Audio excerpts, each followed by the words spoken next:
Assalamualaikum warahmatullahi wabarakatuh. Halo, kembali lagi bersama Ibu di sini. Kali ini kita akan membahas perbedaan cuaca, iklim, musim, dan membahas aturan pemanfaatan air di tema 8 subtema 2 yaitu musim kemarau. Nah, sudah siap belajar hari ini? Yuk, kita belajar sama-sama diawali dengan basmalah. Bismillahirrahmanirrahim. Nah, teman-teman, tahukah kamu apa perbedaan cuaca, iklim, dan musim? Kita bahas sama-sama ya, satu persatu. Cuaca. Cuaca adalah keadaan udara pada waktu dan tempat tertentu yang sifatnya tidak menentu dan dapat berubah-ubah, biasanya berlangsung cepat. Seperti misalnya di Bekasi sedang turun hujan. Ternyata di Jakarta cuacanya masih terang, cerah, terdapat sinar matahari. Nah, itu tandanya ada perbedaan cuaca di daerah Bekasi dan di daerah Jakarta. Seperti itu ya, teman-teman. Sedangkan kalau iklim adalah rata-rata cuaca, di mana cuaca merupakan keadaan udara pada suatu saat di waktu tertentu seperti yang tadi dijelaskan. Nah, kalau iklim di Indonesia ini adalah beriklim tropis. Ingat ya teman-teman, iklim di Indonesia adalah iklim tropis. Nah, sekarang kita masuk yang ketiga mengenai musim. Pernah dengar dong mengenai musim ya tidak? Nah, musim adalah periode tahunan yang dibedakan oleh kondisi iklim khusus.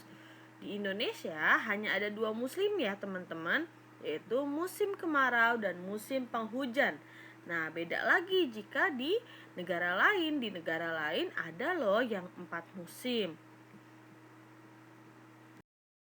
Nah, ngomong-ngomong tentang musim di Indonesia memiliki dua musim, yaitu musim kemarau dan musim penghujan.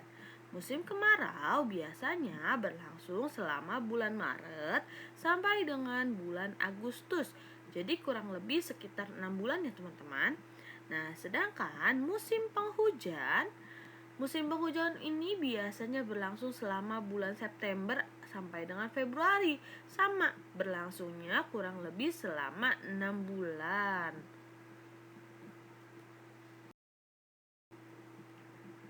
Oke, ngomong-ngomong tentang kemarau nih teman-teman. Di sini ada sebuah cerita, kita baca sama-sama ya. Ketika kemarau, hampir setiap hari matahari bersinar terang. Langit tampak biru dan dihiasi awan putih. Suhu udara terasa panas. Hujan pun tidak pernah turun. Adit dan Faisal sedang berjalan bersama nih. Nah, mereka akan belajar bersama di rumah Coki. Untuk mengurangi panasnya sinar matahari, Adit menggunakan topi atau memakai topi.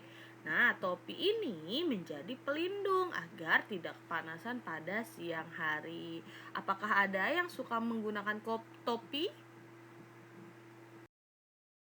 Nah, teman-teman, ternyata ada loh dampak dari musim kemarau, yaitu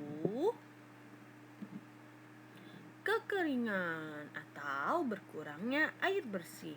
Nah, ketika berkurangnya air bersih akan menyebabkan kesulitan air, tanah menjadi kering, lalu tanaman tidak subur, tidak tumbuh, dan bisa mengakibatkan hewan-hewan menjadi banyak yang mati. Ih, serem ya, ternyata dampaknya besar loh bagi kita semua. Nah, oleh sebab itu, kita harus menghemat air. Nah, bagaimana sih caranya?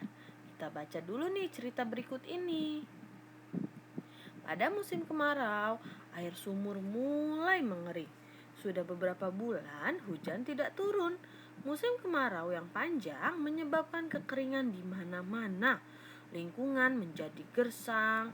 Adit harus menghemat air nih agar persediaan air cukup. Selain itu, dibuat juga aturan untuk menghemat air bersih. Dan semua keluarga Adit selalu mematuhi aturan tersebut. Nah, yuk kita cari tahu sama-sama yuk, apa sih aturannya? Ini dia, aturan menghemat air. Yang pertama, menutup keran air setelah dipakai. Yang kedua, menggunakan air secukupnya. Yang ketiga, berhematlah saat mandi. Jadi gunakan air secukupnya juga ya pada saat mandi ya. Jangan membuang-buang air. Lalu yang keempat, jika ingin menyiram tanaman, sebaiknya menggunakan air bekas cucian beras atau buah. Jangan menggunakan air yang bisa dipakai atau air bersih ya teman-teman ya. Oke, kalau gitu sekian pembelajaran hari ini. Jangan lupa perbedaan antara cuaca, iklim, dan musim dipelajari kembali. Dan jangan lupa juga nih harus mematuhi aturan menghemat air supaya semuanya menjadi lebih baik lagi. Oke teman-teman, kurang lebihnya Ibu mohon maaf. Wassalamualaikum warahmatullahi wabarakatuh.